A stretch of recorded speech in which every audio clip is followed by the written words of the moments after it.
So as William said, I'm Patrick MacAlpine, and today I'm going to talk about the RoboCup drop-in player challenges as a test bed for ad hoc teamwork. Well, I'm currently a research scientist at SUNY. Most of the work I'll be talking about took place when I was a graduate student and postdoc at the University of Texas at Austin. So first, I'd like to give a motivating example for the problem of ad hoc teamwork. Suppose there is a natural disaster, such as an earthquake, and a quick response and rescue effort is needed. Now, maybe we want to send in a robot like this one to help out and clear debris. At the same time, we may also want to deploy a different robot from another manufacturer to help with the effort. Maybe we also have very different types of robots, like this snake-like robot, or even flying robots. And so pre-coordination of all the robots may not be possible as they need to be deployed immediately. However, to carry out the task at hand, the robots should be robust to various teammates and quickly adapt to new situations. So basically, they need to be able to perform ad hoc teamwork. Now, in this definition of ad hoc teamwork, we're assuming that we're not in control of all agents on the team, so no centralized controller. Teammates are unknown beforehand. There is a shared goal for the team to accomplish, in the case of the earthquake scenario, to perform rescue and cleanup operations, and there is no pre-coordination among agents. Now, a good example of this same type of ad hoc teamwork displayed by humans is that of pickup soccer. Now, people are able to come together and play soccer or other sports without knowing each other beforehand and can quickly adapt to their teammates with the sort of shared goal of trying to just score more goals than the opponent team. Now, pickup or drop-in player games provide a nice test bed for ad hoc teamwork and helping to sort of answer maybe research questions such as, how can an agent cooperate with unknown teammates? So at RoboCup, we've been experimenting with drop-in player challenges as a test bed for ad hoc teamwork.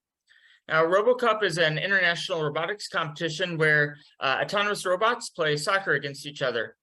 Now, while in standard RoboCup games, there's just two teams who play against each other. In drop-in player challenges, games are played between teams consisting of different randomly chosen players from participants in the competition. There is no pre-coordination between teammates, as both teammates and opponents are unknown before the start of a game. However, to better facilitate coordination and teamwork, players are provided a standard communication protocol so that they can communicate with each other. And these drop-in player challenges have been held at RoboCup across multiple leagues at RoboCup, each of which I'll give a brief description and example of. So first, in the Standard Platform League, it's where all teams are required to use this same now humanoid robot. Games are generally 5v5, and the robots can communicate with each other over Wi-Fi. So here's an example of what a Standard Platform League game looks like here. Good, it's playing. In this particular scenario, you have everyone, once again, all with the same now robot, trying to just, coordinate, communicate. In this case, this is just a normal game. The teammates know exactly who they all are. They all have some shared strategy and plan, and they're all working together, but they also have to observe the world around them. They don't know exactly where they are. They just have to look at objects such as goals, field lines, and other players to try and engage what they should do, where they are in the world, and how they should react. There are no humans directly controlling them. All right. Now, another league, a very different league, is the 2D simulation league, where games are less about robotics and then more about high-level strategy and teamwork, as agents are represented as sort of these circles on a 2D field. In this case, games are full 11 versus 11, and agents use primitives of dash, kick, and turn to move around and kick the ball. And the agents receive noisy visual information about the environment and can communicate over a limited bandwidth channel. So this is an example video of what a RoboCup 2D simulation game looks like. It's a lot quicker paced, say, than like with the physical robots with the standard platform league. And this is kind of more of a simulation of maybe actual humans, you might say, rather than robotics. There's a lot of high-level strategy here, and similar to the physical robots, even in the 2D simulation league, robots aren't told exactly where they are in the field. They still have to receive kind of noisy observations of field lines and goalposts and things around them to gauge where they are in the field. Okay, now in the RoboCup 3D simulation league, which I'm most familiar with, this is where agents are modeled after the same now robot that is used in the standard platform league. Now, the 3D simulation league is sort of a cross between the standard platform league and the 2D simulation league, as it uses a realistic physics model and robot models, but also has 11 versus 11 games with agents receiving noisy visual information, similar as they do in the 2D simulation league. So here is an example of a RoboCup 3D simulation game. In fact, for what it's worth, this is from a few years ago, but the team that I was a part of, UT Austin Villa, is on the right in sort of the burnt orange Texas color. Well, you notice in this league, all the robots have to kind of develop their own walks and kicks. They're actually giving torques or kind of forces to their joints in order to control their bodies in a similar fashion to how the actual physical robots do. But they are able to move a lot faster, play a full 11v11 games, and frankly do things that I'm not sure the physical robots certainly can yet, but and hopefully they will at some point, but not maybe in the near future. So you can see the robots are able, when working together as a team, can coordinate and score some nice goals. Now, another league where some drop-in player games, or what they've called mixed player games, has occurred is something called the small size league. This is where the robots are not humanoid, but instead have wheels and can move in all directions. And the small size league is sort of I'd say, physical version of the 2D simulation league. And all the robots get visual information from sort of a shared overhead camera system. So here is a quick example of what a small size league game looks like. The robots are really, in this case, I think they're just 5v5, but they're zipping around pretty fast. They're very well coordinated. And so it is, once again, sort of like seeing, I don't know, a physical version of what you might see in the RoboCup 2D simulation league. I mean, they have good formations, good teamwork, passing, and things like that. Now, a final league that is carrying out some drop-in player challenges. And in fact, I just had one, I guess, a week or two ago at RoboCup here in Bangkok. I'm currently in Bangkok at the moment, having just attended RoboCup. It's really not a league, but we'll call them the humanoid leagues. And this, in humanoid leagues, unlike the standard platform league, teams can use different humanoid robot models and even build and design their own. So they're not all using the same platform base. And the humanoid league consists of 3 different leagues, with each having restrictions for the size of the robots allowed. They're in the kind of order of smallest to largest. They call them the kid size, teen size, and adult size leagues. Here is just an example video of some gameplay from at least one of the humanoid leagues. In this case, some of the robots you just saw there, we're using, once again here, Darwin robots, but you'll see kind of a different, interesting aspect of this league. The robots aren't all the same playing against each other like the standard platform league.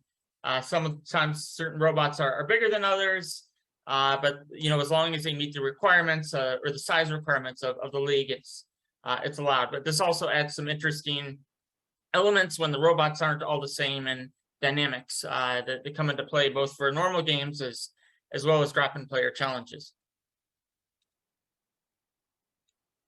Okay, so that was just a quick whirlwind of some of the, give you an idea, some of the diversity of the different leagues, RoboCup, that have been experimenting with drop-in player challenges. But just to give kind of a sort of a high-view overview of some of the topics I want to briefly touch on during this talk. First, I want to talk about some considerations and changes that have been needed for regular soccer games to support drop-in player challenges. Secondly, I'm going to talk about some of the common strategies and behaviors that we've seen that teams have used during these drop-in player challenges, and kind of their approaches maybe to the ad hoc teamwork program, and also some difficult problems of how to measure and evaluate and score the performance of individual agents in an ad hoc teamwork setting. That's something I'm going to go into a little bit more detail on towards the end of the talk. Now, first, there were several rule changes that we made for the drop-in player challenges across the different leagues. Now, one of these is the number of players in a game, and also how the normally fixed role of the goalie is assigned. So, for example, in the 2D Simulation League, there's a public code release that many of the teams use as their base, and that code release includes full 11v11 formations that teams can use. And as we don't want the teams to just use those formations that they all already have, which would be an example of pre-coordination, we instead, for the 2D League, made all the games of drop-in player challenge be just 7 versus 7, so that no teams would have these nice pre-existing formations that they could share and pre-coordinate with other players on their team.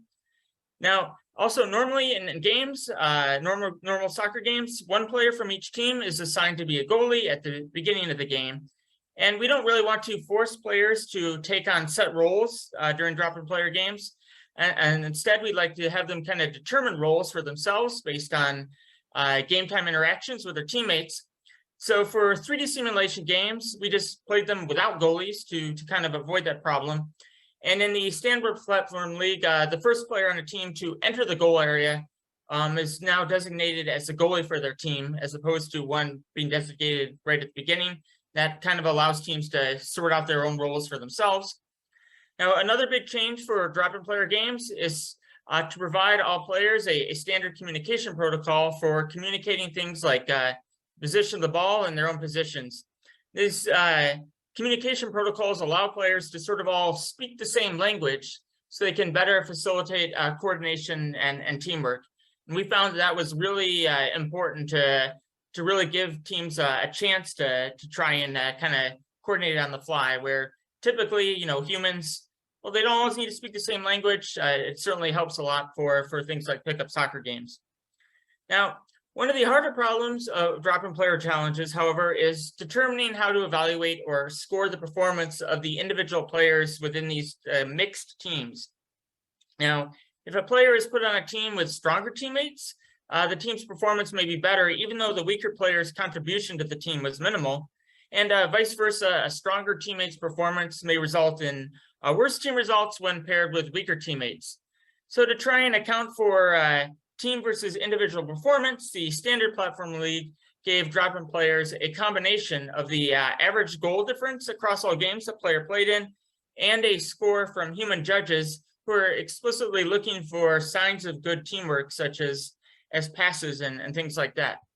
Now, in the 3D Simulation League, it just isn't practical to have human judges evaluate drop-in players, as there are just too many players on the field to do so. I mean, 10 versus 10, so 20 in total. And so agents were just given a score based on their average goal difference in all the games that they played in. Now, in the humanoid leagues, drop-in players receive a score based on the average goal difference of the games they played in, similar to the simulation leagues and also a Standard Platform League. But they also receive a bonus for every goal their own players scored, sort of as a bonus contribution to the team. So they got both a sort of teamwork element, but also a sort of individual, how they're helping out the team element. Now, I'm going to dive into some ideas for maybe better ways of evaluating agent performance later in the talk. I just want to give an overview of some of the kind of the thoughts and considerations and changes that we have to deal with when trying to create this test bed for ad hoc teamwork. Now, across multiple iterations of drop-in player challenges and across the different leagues, we've noticed some sort of common strategies and behaviors among drop-in players. So while players are provided a common communication protocol to give information such as the location of the ball to their teammates, teams have reported when after a competition is over, they'll write up what they did. They reported it's not uncommon for their players to find that other players are communicating noisy or wrong information especially considering that the players or robots have to self-localize themselves in the world. So a lot of times they don't know where they are, so it's hard for them to even say where the ball is. And as such, a number of teams drop-in players don't always trust the information that they receive from their teammates. Instead, they choose to just rely on their own observations or compare what they think to what their teammate is saying to kind of establish some kind of trustworthy score or what kind of their opinion of their teammate is. So for future communications, whether or not they think they should trust that teammate. Now, if a player trusts a teammate or trusts what it hears from its teammates, however, it will often use that information to determine which player is closest to the ball, with the assumption that whichever player is closest to the ball should go to the ball. And that's sort of a strategy element that kind of carries over from normal soccer as well, as most teams in their regular play, where they're all their own teammates on their team, do a similar strategy of the player closest to the ball goes to it. Now, another trend we noticed from some of the more skilled players in these drop-in player challenges, that is those with kind of faster and more stable walks, or maybe or longer and more accurate kicks, is they tended to always go to the ball and just ignore their teammates, as they believe that doing so would give their teams the best chance of winning. So sort of a ball hog approach, which they really are the best. Maybe it helps the team, but maybe not the best teamwork. And finally, it was noticed that there were some really positive instances, however, of teamwork in which players would dynamically change their roles and formational positions based on the current positions of their teammates. It's kind of nice to see that there was this sort of ad hoc teamwork element of players adapting on the fly to their teammates. I'll show an example of that in just a minute. But yeah, so anyway, I'd now like to just show some examples of drop-in player gameplay from some of the different leagues. All right, so this is from the SPL, Standard Platform Drop-in Player game. So first, we have a good pass here by the light blue team, but the player has passed the ball, just unfortunately kind of doesn't go for it. So unfortunately, a little bit of a lag in teamwork there. Now, as the red team supporting player, unfortunately kind of crowds the teammate as it's on the ball, which isn't great. But eventually, the red team, as you'll see right here, does have a really nice pass to its teammate. So that's showing some good teamwork out of this ad hoc teamwork setting. And from that, they even eventually are able to score a nice goal. So we have seen some, both, I guess, positive and negative aspects of teamwork in the Standard Platform League. All right, now here's an example from the 2D Simulation League. Now, in this video, let me jump back here. Let me try and play this correctly. All right, so in this video, player number 4 on the yellow team starts in an offensive role position, kind of towards the bottom side of the field. Now, after the team scores a goal, however, which you'll see here in just a second, this player number 4 actually then switches to a more defensive role up here on back here and up on sort of the top half of the field, and that it does so based on the current position of its teammates. So this is sort of a nice example of sort of dynamic role assignment and adjusting to the current roles and positions of your teammates. All right. Now this is an example of a drop-in player game in the 3D Simulation League.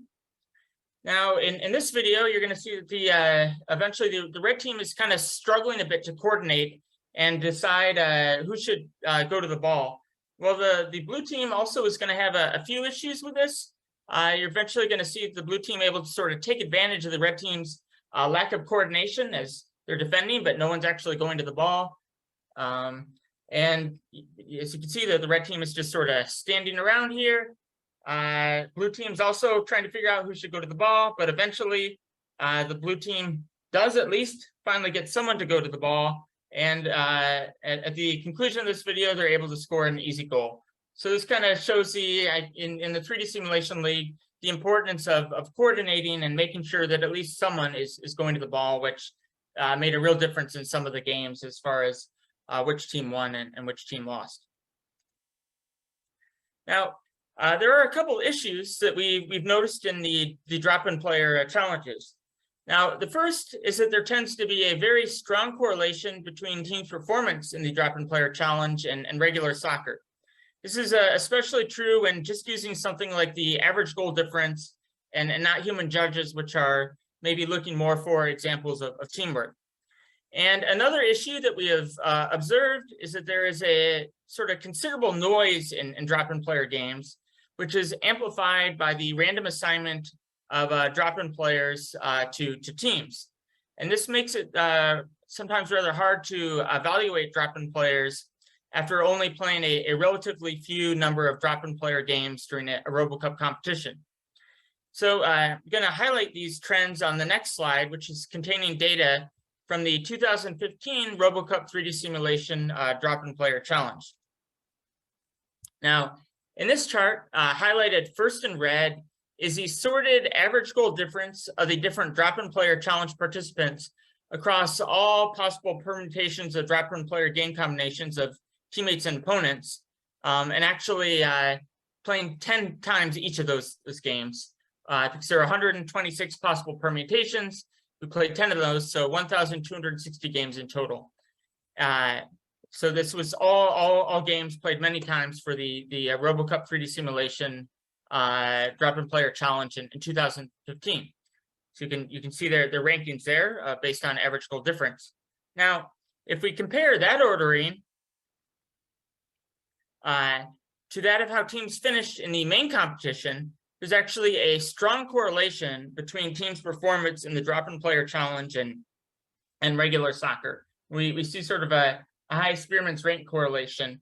Actually, as this drop-in player challenge was held for 2013, 2014, and 2015, and all of those years, we saw this very high Spearman's rank correlation between that of a team's performance in the drop-in player challenge and regular soccer. So that's maybe suggesting that teams just who are better at regular soccer are maybe just therefore better at a drop-in player challenge, and maybe that's not doing such a great job of really measuring ad hoc teamwork, but just how skilled a team is at playing soccer. Now, furthermore, another issue that we've noticed, if we look at the average goal difference and how a team is ranked across just the 8 drop-in player games played during the actual 2000 RoboCup competition on site, we just don't have time to play thousands of games on site. We see that there's sort of some considerable noise in the results of these games versus that of if we could have played many times all permutations of games. And so it makes it hard to evaluate actually how good a team is or an agent is at ad hoc teamwork in this drop-in player setting after only playing a few games.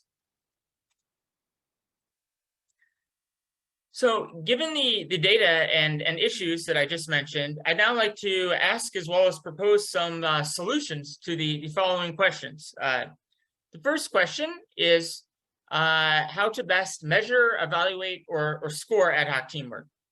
And one potential solution, which I'm going to present in the next slide, is that instead of using the average goal difference that rewards agents for being better skilled at individually playing soccer, instead we can try and isolate agents' ad hoc teamwork performance from their skill levels. And I'll go into how we can do that once again in the coming slides. And the second question I might ask is that, how can we get more meaningful results in only a few games, as on site at the RoboCup competition, we just can't play hundreds or thousands of games. We don't have the time, especially when it comes to physical robots who certainly can't play many games in parallel or in the cloud without breaking like we can in simulation.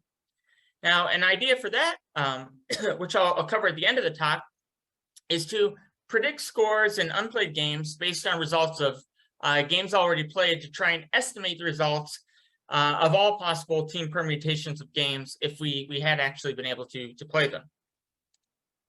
All right, so first, the question that I just proposed of how best to evaluate and score ad hoc teamwork. What we would like to be able to do is isolate an agent's ad hoc teamwork performance from its skill level. Now, first, we need to determine agents' relative skill level compared to each other, which is what the yellow box is representing. Then based on this relative skill difference, estimate how we expect agents to perform in a drop-in player challenge based on the relative skill difference alone. That's the light blue box. And then finally, we have a drop-in player games to determine how agents actually perform in a drop-in player challenge, the purple box. And then we can compute an agent's isolated teamwork performance, the green box, from that of their skill level by subtracting their expected performance in the drop-in player challenge, once again, the light blue box, from their actual performance in the drop-in player challenge, the purple box. So sounds a little hand wavy there, but I'm gonna kind of step through what I mean by all this in just a second. So first, though, to kind of walk you through this, we need to, as sort of a test bed, create agents with different skill levels. Now, one of the most important skills in the RoboCup 3D Simulation League is a fast walk. As such, we can create agents with different skill levels by limiting their walking speed as a percentage of their maximum walking speed. So in this video, here we have agents with different maximum walk speeds, or we'll call them a surrogate of skill levels, shown as percentages of their maximum walking speeds above their heads. And so basically, an agent that can walk at 100% speed, has a higher skill level, is likely to do better at the overall task of playing soccer, especially compared to a slower agent, say only walking at 60% of the maximum speed that it maybe normally would be allowed to walk at. Okay, now we also need agents with good and poor teamwork, just to be able to kind of have a basis for comparing different agents and being able to separate out those who do have good teamwork from those who have quote unquote poor teamwork. Now, we'll consider an agent to have good teamwork if it only goes to the ball if it is the closest member of the team to the ball. So here we have a video of agents displaying normal or good teamwork. There's one agent who is the closest to the ball, and the other agent, kind of in a supporting role, will come sort of hang out behind them, whoever is not closest to the ball, while the agent who is closest to the ball will actually go to it and kick it or dribble it or whatever needs to be done. But it's not being a bad teammate or maybe a ball hog and trying to just take the ball from its teammate or interfere with its current teammate on the ball as it's trying to kick or dribble the ball. So this is what we'll call good teamwork. Now, in contrast to good teamwork, we can design agents that we have that we say may have poor teamwork.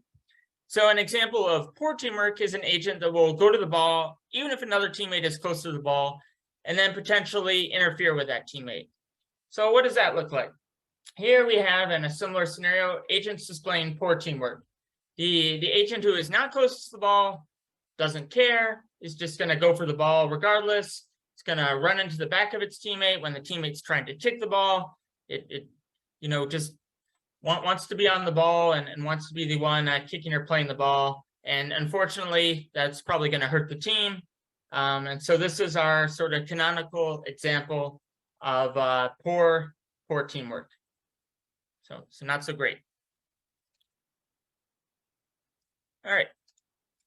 Now, to determine the relative skill level, or what we're going to call rel skill, between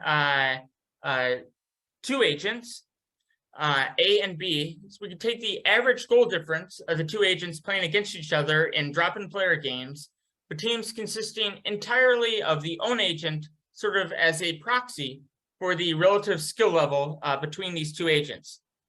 Now, to determine the relative skill level of all agent pairs, we play a round-robin tournament of all agents against each other.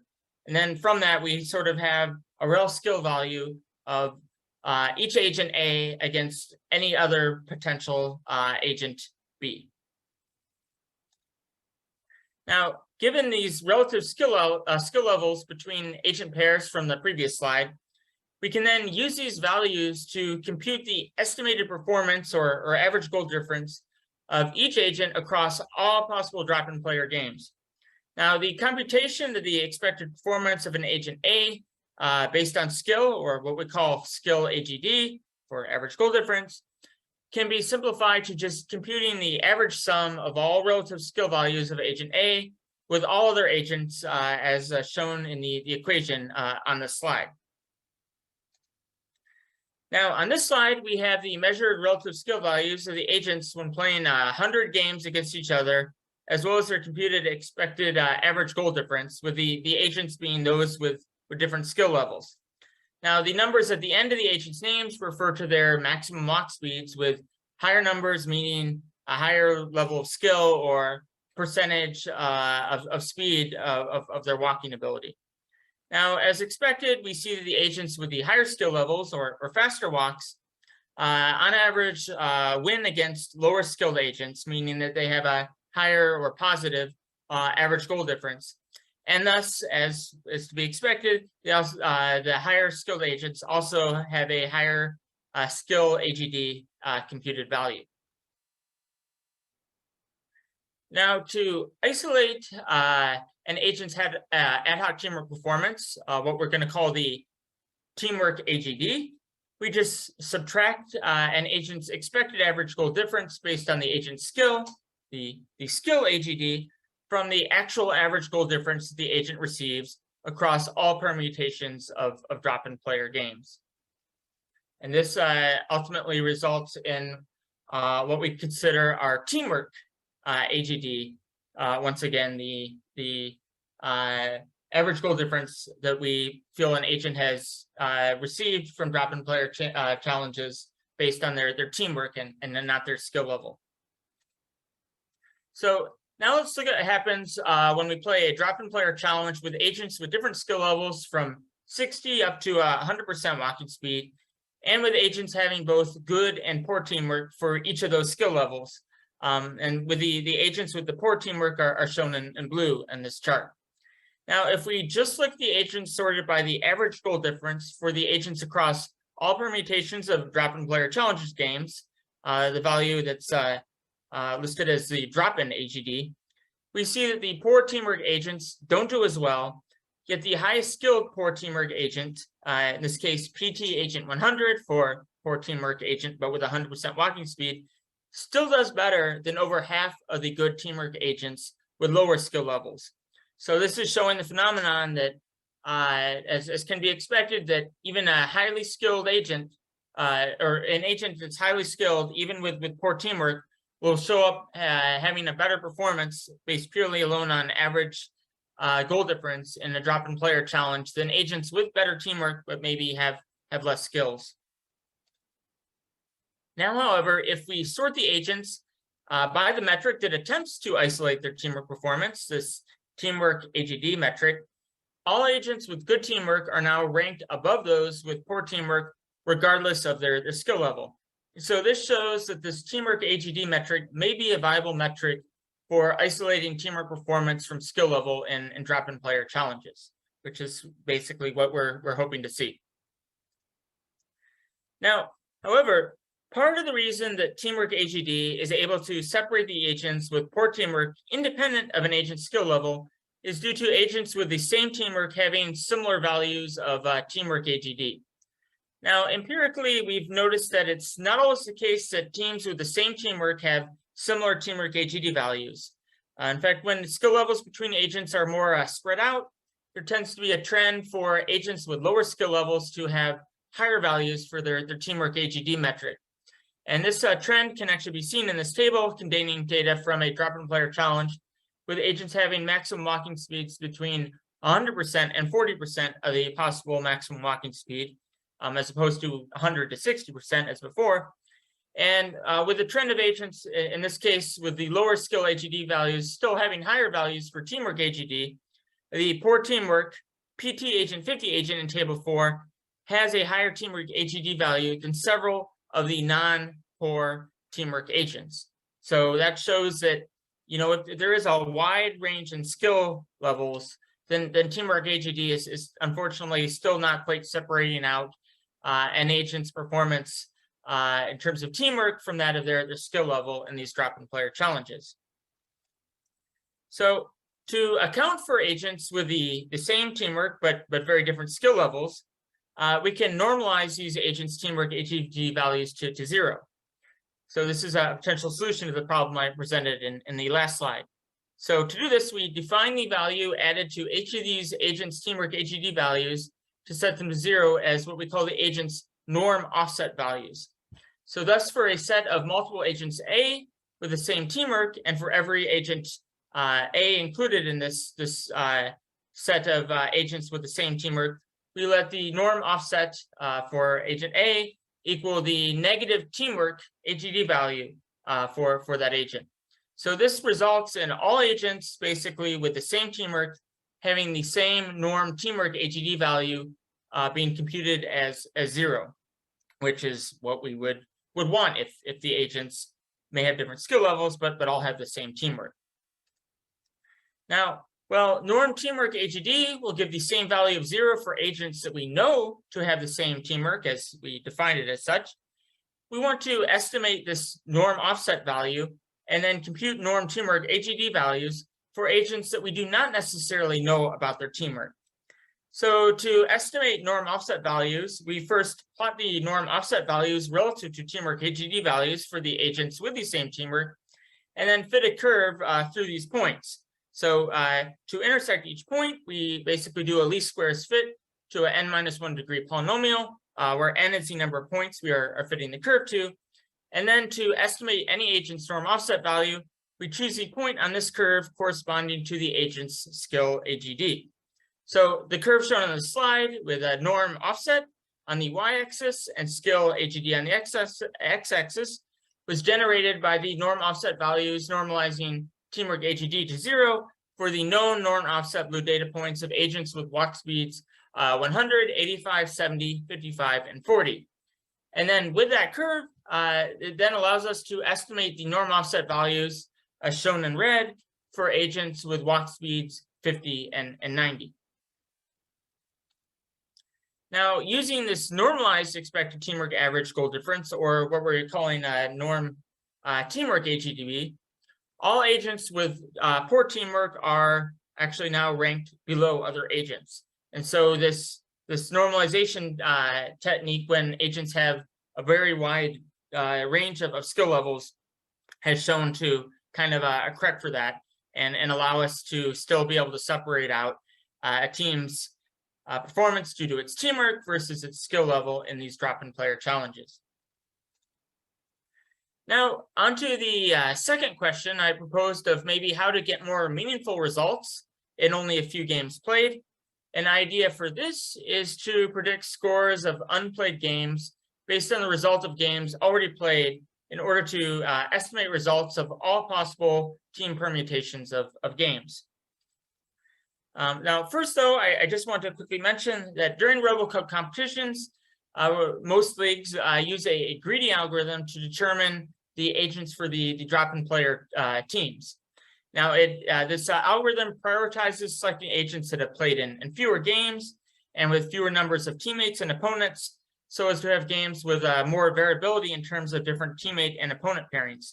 So basically, it tries to get as many or as much variance and players playing with other players as teammates and opponents in the small number of games that we actually have time to play at RoboCup. Now, one way, however, to try and maybe predict scores of drop-in player games, if we could play all of them, is to model them as, or to model the scores of drop-in player games as a linear system of equations. So more specifically, we can represent a drop-in player game as a linear equation with straight coefficients for individual agents, cooperative teammate coefficients for pairs of agents on the same team, and adversarial opponent coefficients for pairs of agents on opposing teams. And now, given two drop-in player teams, A and B, the expected score of a game between them, so score A comma B, is modeled then as the sum of the strain coefficients S, as given in the equations on this slide. And so In total, for our model, there are n strength coefficients and n choose 2 of both teammate and opponent coefficients, for a total of n plus 2 times n choose 2 coefficients. And so to solve for the coefficients in the system of linear equations, we use a least squares regression. Now, there needs to be, however, enough data from games such that every agent has played with and against every other agent, however, so there is at least one instance of every coefficient being multiplied by a non-zero number, as if we don't have that, then it's not something that we can really estimate and compute. Okay, so now this table here shows the drop-in AGD values computed from 1,260 drop-in player games compared to both drop-in AGD values computed from just playing half those games. That's the column half drop-in AGD with 630 games, and also comparing to the predicted drop-in AGD values generated from a prediction model built from the game data used to just compute the half drop-in AGD. So basically, the far right column is a prediction of drop-in AGD from 630 games. Now, the difference error from the true drop-in AGD values is shown in red for both our half drop-in AGD and our predicted drop-in AGD values. And what we see is that the mean squared error for the predicted values from our model is much less than that of the values from playing just half the games, showing that the prediction model is providing a useful prediction of drop-in AGD values. And so is maybe something that we could in fact use at RoboCup competitions, assuming that we have all agents play with and against every agent, to kind of estimate what our predicted drop-in AGD values would be if we could play all permutations, and then perhaps use that to determine these teamwork AGD values and separate out an agent's teamwork component of their performance in drop-in player games versus that of what's maybe more correlated with just their skill level. So as a quick summary of what I've just presented, shown it's possible to isolate players' skills from their teamwork in drop-in player challenges. Now, assuming we have multiple agents with the same teamwork but different skill levels, we can use them to normalize the measure of agents' teamwork. We can also build a model from drop-in player game results to predict the scores of all unplayed team combinations of drop-in player games.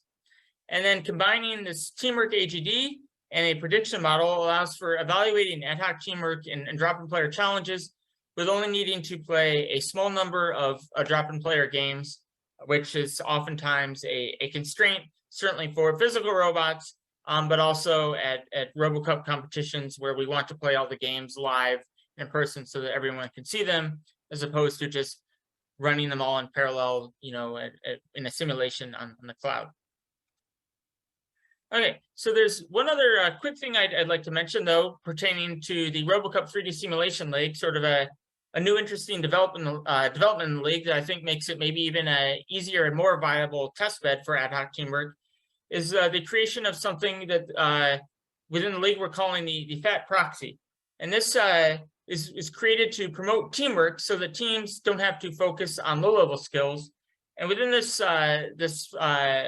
proxy, all agents are given the same set of walking and kicking skills, which therefore can kind of mitigate the need in terms of a drop-in player challenge to account for different skill levels of agents. So here's just a quick video showing of what some of these games now look like that are focusing more on just high-level strategy, teamwork, and coordination, where all the players they're using the same exact walk. Very actually similar to controls that are used in the 2D Simulation League, of just asking to move in different directions, and kicks are just given a very high level command of kick with this power and in this direction. So this kind of allows to once again kind of abstract away differences in skill levels as all the robotic agents are essentially given the exact same skill set to use, and therefore kind of just purely looks at their teamwork and coordination. So I think this is another maybe nice nice way that we can support drop-in player challenges, at least in the 3D simulation league. So to just quickly wrap up, of course, as you can see here, and related work to some of the work I'm presenting, this has been work that has been ongoing in RoboCup. I think the first drop-in player challenges we have actually mainly started in 2013, have been going on and off for different years. We had some more in the humanoid leagues this year, but even before, I think when Peter Stone and others originally proposed the idea of ad hoc teamwork back in 2010, I think in 2009 even, there were some ideas and early iterations of random players being paired together and asked to work as a team. So this is certainly, I think, an interesting test bed for ad hoc teamwork of drop-in player challenges, and the RoboCup seems like I think a very good test bed for this. So with that, I'm going to conclude. Let me know if anyone has any questions. Thank you very much for your attention. Thanks, Patrick.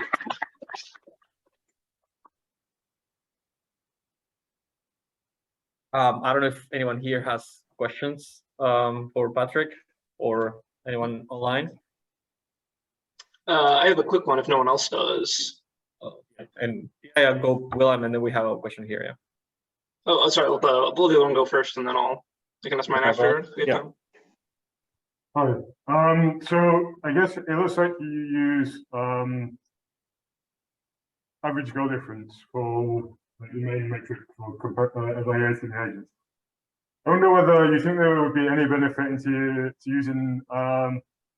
So recently, I think this idea of expected goals has kind of taken off, where they use a statistical approach to try to calculate the number of expected goals that a team would have given a certain play. Now, I don't know whether it's actually possible to evaluate this in RoboCup. I don't exactly know how they calculate it. But I don't know whether you think this could be something that might be interesting to kind of get better estimates of agent performance, rather than relying on kind of the binary did the teams. Yeah, that's something that I would need to read up. I'm not that familiar with it, or it might be a good direction, I guess, to pursue as trying to evaluate performance. It's something I'd have to look into. Okay, thanks. I don't know if you already have seen this kind of stuff, but I can send you like a link. I think there's a website about expected goals and how they compute it. So I could also send this if you want. Otherwise, you can find it yourself. I'll send it over. It'd be great if you could follow up and send me a link. Sure. Okay. Thank you. Appreciate it.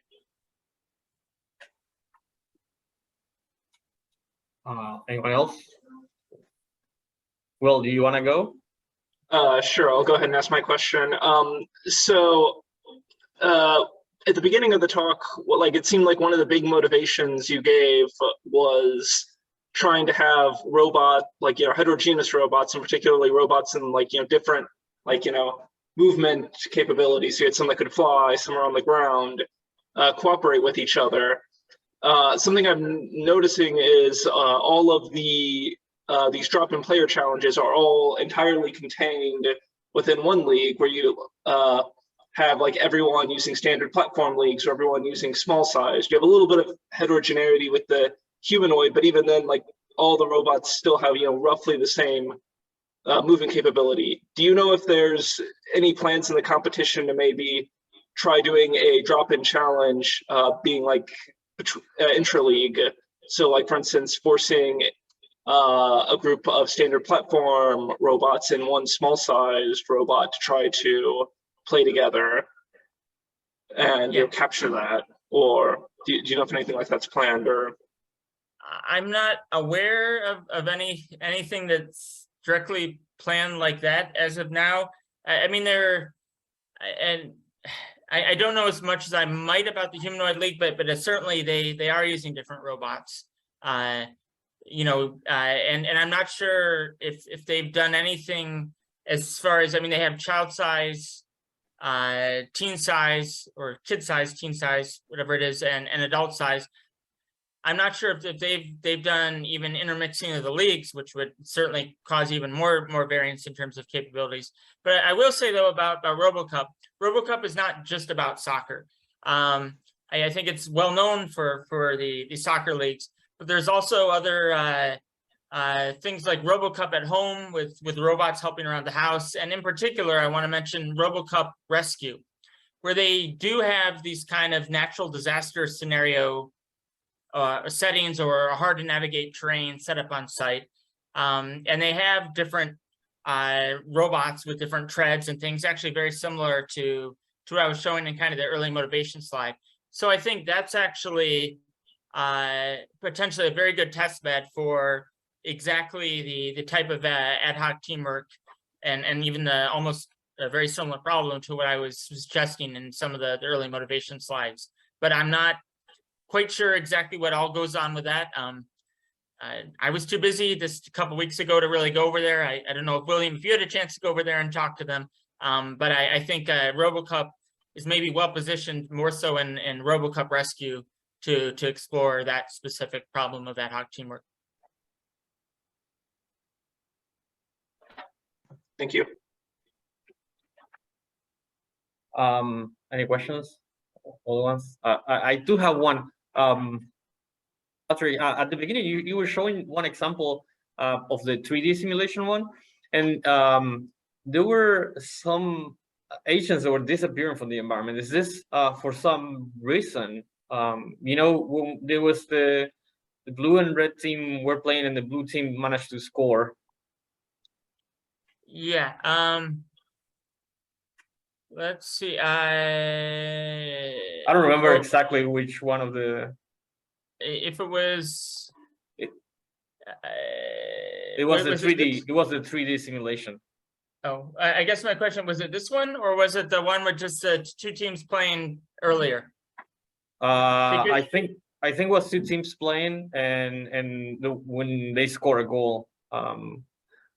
Oh, so but you could see that they were coming up to the ball and they were just like disappearing from the environment. Is that? Oh, yeah. So I can just briefly show this. Yeah. So in the RoboCup 3D Simulation League, we have an automated referee, such that if one player is charges into another player and they're not directly going for the ball, as the ball is not really in between the two of them, so not directly fighting for the ball, then a player will get called for charging. You can see like the fouls showing up in the upper right-hand corner. So you'll see here is probably our player gets to the ball, a blue player tries to run and take it from us, gets called for charging, and is yanked to the side of the field and then has to walk back across the field to get back in the game.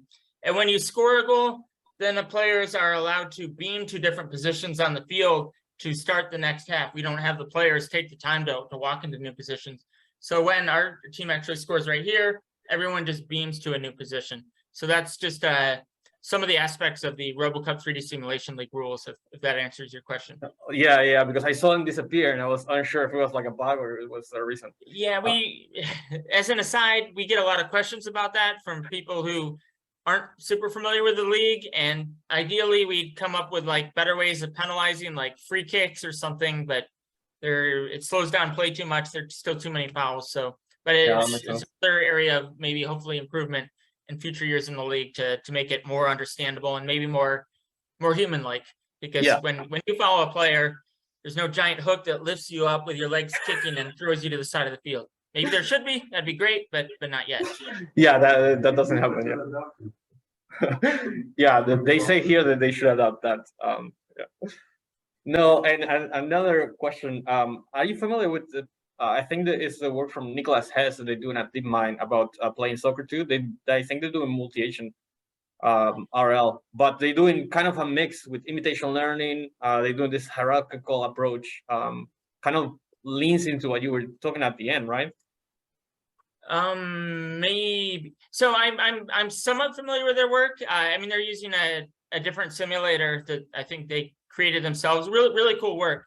And it's all really deep RL based, where a lot of this is more using actual, like in our case for our team, we use a WAHT engine that was actually developed on the real now and ported to simulation. But so they have some really cool work. In fact, some of the people on that paper and that work are former members of RoboCup, even the RoboCup 3D Simulation League. So there's some overlap there, but I'll also say I'm not really showing it in this talk, but there's been some really nice recent advancements, especially this year, just a week or two ago at RoboCup, of deep reinforcement learning, providing amazing new running skills and dribbling skills and kicking skills, where the videos I'm showing you here aren't showing kind of some of the new capabilities out there. So I'll just say as an aside, deep reinforcement learning is really starting to take over at least the 3D Simulation League. So not part of this talk, but it's coming into play, and it's not surprising to see some of the kind of related and cool work out of DeepMind that is also using soccer as a test bed for some of that work. Perfect, thanks.